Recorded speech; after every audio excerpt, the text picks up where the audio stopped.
So everybody, this is Denny. This is James from TeaDB bringing you episode number 229. So we have some more Phoenix oolong from Cindy over at WuyiOrigin. This is not from Wuyi, actually. This is the infamous Yashi Xiang, which I believe is duck shit aroma. And these are from the old bushes of the duck shit. So these bushes have been making some duck shit Ancient for years. These have been fermenting. Yeah. So anyways, this tea is not an old tea or anything like that. It's a fresh 2017 harvest. And I'm looking forward to trying this. Start by smelling it, which is already pretty hard not to do. Appropriate. Exactly. Wow.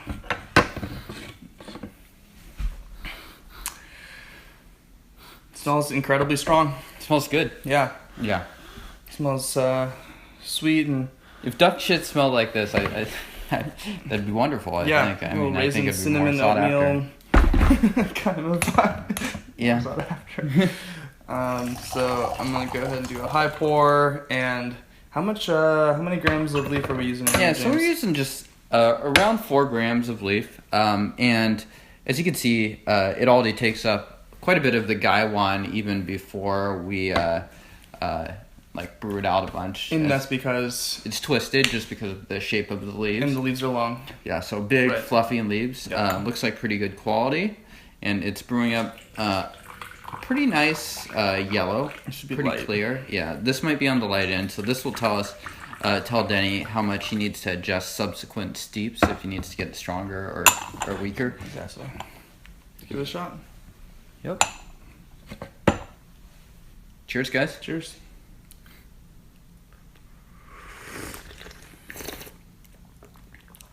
It's a little on the light end. Mm-hmm. I agree. But it's sort of floral and creamy. Yeah, it has a much greener taste than I expected. Greener meaning a green oolong taste, so more of the sort of, floral, crisp. Yeah. This isn't super verdant or vegetable-y. Yeah, it's not a heavy roasted tea by any means.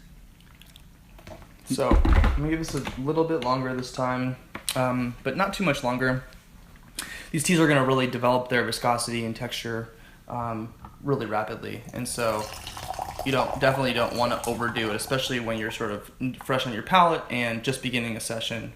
You do want to build up to it. So it's always better, in my opinion, to sort of do 2 weaker brews in a row than a weak brew and then overcompensate too much and do a really strong brew and kind of just mess up your palate. You can also mess up your session if you do the mom forget about it brew and brew it for like 5 minutes or something like that. That'd be a very extreme example. Yeah, I would almost certainly just toss that. Yeah. Cheers, guys. Cheers.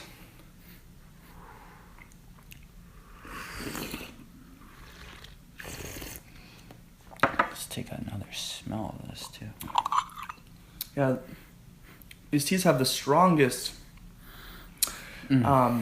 aromas, and it's not like the cup taste isn't matching the aroma, but it's just the aroma is so powerful in these teas that it's almost uncomparable.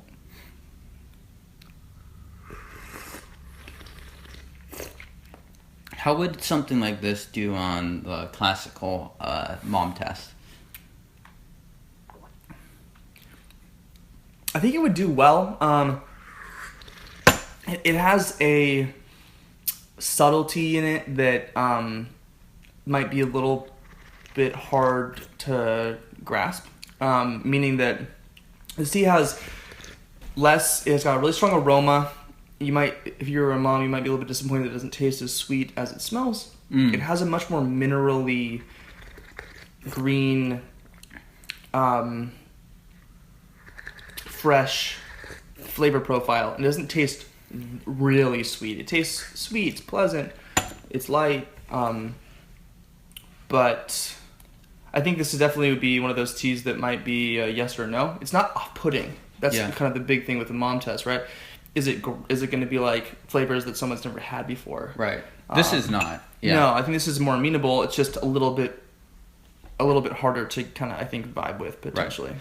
And what about this one? How about someone that likes Taiwanese high mountain oolongs or something like that? How would this compare? Would this be kind of similar? I think it's kind of similar. I think you're spot on that it's a similar, creamier version of that sort of tea with maybe a little bit more minerals than sweetness, and then like those kind of honeysuckle notes that you can sometimes get. Right. So it's not quite as floral. It's a little bit more. It's not earthy in the sense that it's not like smoky, or it's not peaty, or any of those flavors. It's more like there's kind of that wooey sort of vibe to it a little bit.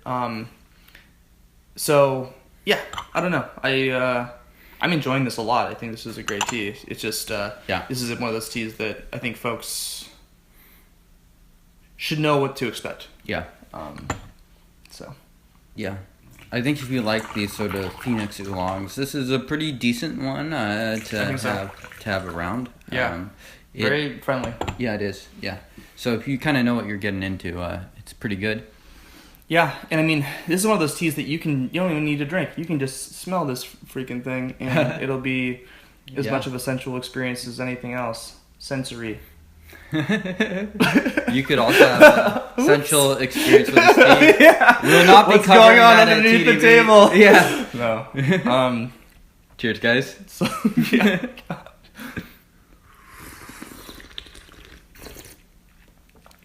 I'm tasting more of the Phoenix vibes in it now. A little bit, not quite a roast, but a little bit more the nuttier, creamier end of things than the sort of greener. Yeah, I was about to say that this deep, I think, is like the richest, creamiest of them. Really nice, actually. I'm enjoying it quite a bit. I'm enjoying this too. These teas, I have a lot of longevity, surprisingly. I do find that some of the subtler notes die off a little bit more quickly, but this tea will definitely work well for cold soaking overnight after you've had a long session with it. It'll still taste really good. Yeah, for sure.